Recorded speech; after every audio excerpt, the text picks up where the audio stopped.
자, 역사를 가장 역사답게 가르친다고 자부하는 황연필입니다. 러시아가 국가 동원령을 선포했습니다. 그러니까 우크라이나 전쟁이 장기화되면서 군인 숫자가 부족해진 거죠. 지금까지 15만 명이 투입되었다라고 하는데 30만 병력을 더 징집한다라고 합니다. 근데 이게 부분 동원령인 게 18세에서 27세 이하의 남자들 사이에서 일단 1년간 의무 군복무를 마친 자들 중에 또 대학생을 제외한, 이건 완전히 부분 동원령이죠. 더군다나 이게 세계적으로 규탄받는 침략전쟁에 강제 동원되고 강제 징병되니 이게 전쟁 중에 징병이라는 건 끔찍한 건데, 자, 지금 러시아 인구가 1억 4천만 정도 됩니다. 저 30만 명 동원되는데도 저렇게 러시아에서 지금 반대 시위하고 난리가 나는데, 최근에 일제강점기가 살기 좋았다라고 잘못 생각하는 친구들이 상당히 많은데요. 일제강점기 뭐 통틀어서도 아니고 실제로 강제 동원이 심하게 행해진 건 일본이 1937년 중일전쟁을 일으키면서부터입니다. 그러니까 중일전쟁도 얼핏 보기에는 일본이 이겨나가는 것 같죠. 중국의 동쪽을 다 장악해가고 당시 국민당 수도 난징까지 점령하고 난징에서 대학살도 있고 그랬습니다만, 그러니까 일본은 그 전쟁에서 100만 병력이 투입되었음에도 불구하고 인적 자원, 물적 자원이 부족해지는 겁니다.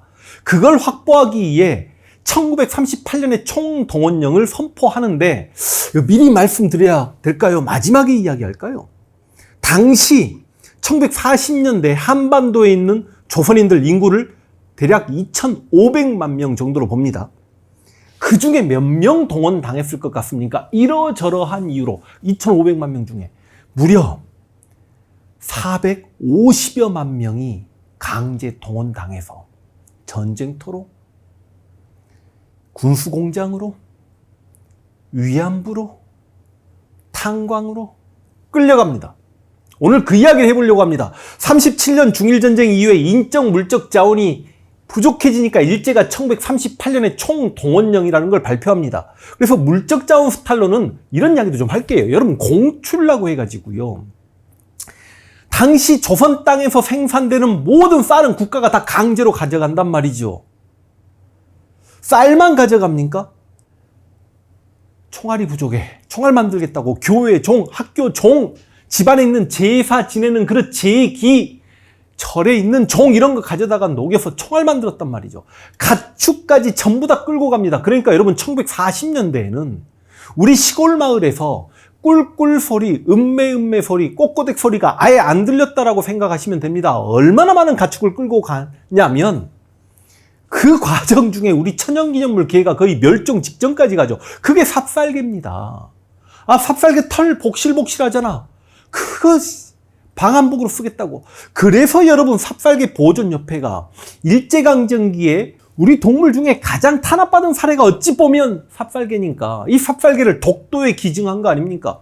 왜냐면 일제가 혹여나 또 한반도를 침략하려면 독도부터 시비를 걸 거고, 그 독도에서 일본군을 지키거라라고 하면서, 그래서 독도에는 삽살개와 독도 수비대가 함께 이렇게, 물론 그 삽살개가 독도에 있는 그 새 알을 많이 까먹기도 해서 좀 문제가 된다는 이야기도 들려옵니다만, 이게 공출입니다. 그러면 이제 진짜 동원 이야기를 한번 해볼게요. 바로 38년 총동원령이 발표되면서 그 1938년에 지원병제라는 걸 실시합니다. 스스로 일본군이 되고 싶은 자는 지원하라. 그런데 그 일제에 친일하려는 걸 증명하고자 했던 사람들이 자신의 자식들을 실제로 일본군 군복을 입혀서 전장에 보내거나 돈을 벌기 위해 전장에 나간 사례가 있는데, 이건 정확히 수치가 드러나지 않지만 몇천 명 정도 되는 걸로 알고 있습니다. 그리고 바로 다음해인 1939년부터 강제 징용이 시작됩니다. 와, 여러분, 이때부터 징용이 시작돼가지고요, 1945년까지 징용으로 끌려간 조선인이 103만 명입니다. 그럼 조선인이 징용으로 끌려갈 때 가장 많이 끌려간 곳이 어딘지 아십니까? 징용으로 끌려간 조선인 중에 40%는 탄광으로 끌려갑니다. 그들이 제대로 급료를 받아서 돌아왔습니까? 급료를 받아서 돌아왔다는 사람이 거의 없습니다. 얼마나 고생을 했겠습니까? 그런데 요즘에 이제 징용 문제가 시끄럽죠. 이게 이 징용이라는 게 일본이란 국가 차원에서 강제로 징용 끌고 가서 어떤 기업에 이렇게 숫자를 채워 넣어주고 그런 게 아니라 일본의 민간 기업, 특히 미쓰비시가 유명하죠. 그 미쓰비시에서 직원이 아예 조선으로 옵니다. 동네 곳곳으로 옵니다. 그래서 그곳에 조선 총독부의 지원을 받아서 당시 주재소와 파출소와 그리고 면장과 면서기관 경찰들과 함께 가서 징용 대상자를 데리고 오는데 그걸 거절하면 바로 폭행이 가해지고, 그리고 여러분 아까 내가 식량 공출 이야기했죠. 강제로 식량을 다 국가가 빼앗아갔기 때문에 일제강점기 내가 일본을 지금 국가라고 이야기했습니다. 조선 총독부가 빼앗아갔기 때문에 조선인들이 굶어 죽지 않기 위해서는 식량이 배급돼야 되는데 징용을 거부하게 되면 자기 가족에게 가야 될 식량 배급까지 주지 않아 버립니다. 이거 일종의 연좌제죠. 그래서 103만 명이 그렇게 징용으로 끌려갔고, 이 징용으로 끌려가신 분들이 제대로 급료를 받지 못했기 때문에 미쓰비시나 이런 곳에 제대로 된 배상을 해달라고 요구하는데 지금 일본 측에서는 그럴 수 없다. 1965년 한일 수교하는 과정에서 국가 차원에서 3억 달러를 주었기 때문에 박정희 정권에서 추후 배상권 포기 각서에 도장을 찍었기 때문에 대한민국 차원에서는 미쓰비시 같은 기업에 그 징용으로 끌려간 사람들의 임금에 대한 요구를 할 수가 없다. 그러나 이건 국가 차원의 배상 조약이었고 개인 청구권은 남아있는 거 아닙니까? 그런데 지금 일본에서는 우리가 3억 달러 준 걸로 너희 대한민국의 포항제철이나 이런 기업들이 성장했으니까 포항제철이나 그런 곳에서 그 징용으로 끌려간 사람들 임금을 대신 좀 책임져 주면 안 되겠냐? 이런 복잡한 문제를 지금 대한민국 대통령 윤석열은 일본의 눈치를 보고 있단 말이죠. 이게 징용 문제고, 1943년에는 학도 지원병제. 학생이에요. 아직 10대 학생인데 이들을 체육관에 가둬놓고 전쟁이 한창인데 내가 저 전장에 일본 군복을 입고 참전하겠다라는 지원서를 안 써주면 새벽까지 체육관에 가둬놓습니다. 그리고 1944년 전쟁 막바지죠. 여러분, 전쟁 중에 징병은 끔찍한 거 아닙니까? 이때 징병으로 끌려간 정확히 일본 측 육군과 해군의 자료에 입각하면 조선인이 20만 명입니다.